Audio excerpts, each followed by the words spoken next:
রাজনৈতিক অস্থিরতার আরেক নাম পাকিস্তান। সেই পাকিস্তানে চলতি মাসের ৮ তারিখে হয়ে গেল ১২তম জাতীয় নির্বাচন। কিন্তু নির্বাচনে সেই ফলও অমীমাংসিত।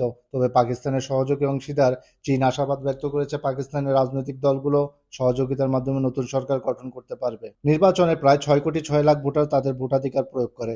নির্বাচনে সবাইকে পেছনে ফেলে ইমরান খানের পাকিস্তান তেহরিক ইনসাফ সমর্থিত স্বতন্ত্র প্রার্থীরা প্রথম হয়েছে। দ্বিতীয় অবস্থানে নওয়াজ শরীফের পাকিস্তান মুসলিম লীগ নওয়াজ এবং আসিফ আলী জারদারির পাকিস্তান পিপলস পার্টি তৃতীয় স্থানে রয়েছে। নওয়াজ শরীফের পাকিস্তান মুসলিম লীগে কিছু প্রার্থী যোগ দেওয়ার ফলে রাজনৈতিক দলগুলো সরকার গঠনের তোড়জোড় শুরু করেছে। পরবর্তী সরকার গঠনের জন্য সমঝোতা প্রক্রিয়া চলমান পাকিস্তান পিপলস পার্টি এবং পাকিস্তান মুসলিম লীগের মধ্যে। শুরুতে ইমরান খানের পিটিআই বলেছিল তারা সরকারের কোনো অংশ হবে না, তারা বসবে বিরোধী আসনে। কিন্তু সোমবার দলটি ঘোষণা দিয়েছে তাদের স্বতন্ত্র প্রার্থীরা যোগ দেবে সুন্নি ইত্তেহাদ কাউন্সিলের সঙ্গে। সুন্নি ইত্তেহাদ কাউন্সিল এবং মজলিস ওয়াহাদাতে মুসলিমিনকে সঙ্গে নিয়ে তারা সরকার গঠন করবে। এর প্রেক্ষিতে সোমবার নিয়মিত ব্রিফিংয়ে চীনের পররাষ্ট্র মন্ত্রণালয়ের মুখপাত্র মাওনিং বলেন, পাকিস্তানে শান্তিপূর্ণ ও মসৃণভাবে নির্বাচন হয়েছে এবং একই সঙ্গে পাকিস্তানকে অভিনন্দন ও জানিয়েছেন। তিনি আরও বলেন, ঘনিষ্ঠ এবং প্রতিবেশী বন্ধু হিসেবে চীন পাকিস্তানের জনগণের পছন্দকে পূর্ণাঙ্গভাবে শ্রদ্ধা করে। চীন আন্তরিকভাবে আশা করে নির্বাচনের পর রাজনৈতিক সংহতি এবং সামাজিক স্থিতিশীলতাকে সমুন্নত রাখতে